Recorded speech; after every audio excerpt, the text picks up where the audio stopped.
New details in that bombshell indictment. Former Trump campaign chairman Paul Manafort and his business partner Rick Gates both pled not guilty after being charged with several crimes, including conspiracy against the U.S. ABC's Serena Marshall has the story from D.C.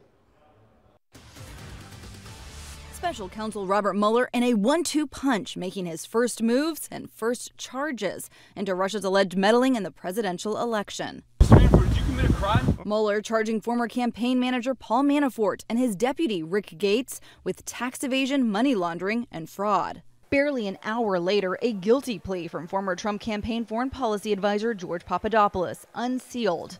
He admitted to several interactions with a Russian with significant ties to the Russian government and lying about it to the FBI. The president reacting this morning on Twitter, writing there was no collusion, and few people knew the young, low-level volunteer named George, who had already proven to be a liar.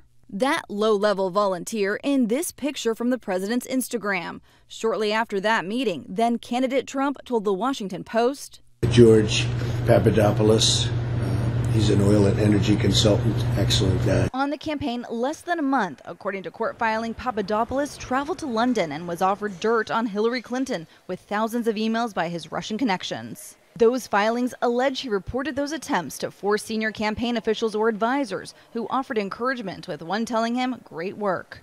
The end result is the meeting doesn't take place. There's no crime of collusion. Today, Russia's influence, though, will be front and center, with Silicon Valley executives testifying on Russia's social media ad buys during the election. Facebook has now revealed Russian bot ads reached as many as 126 million users during the election. Serena Marshall, ABC News, Capitol Hill.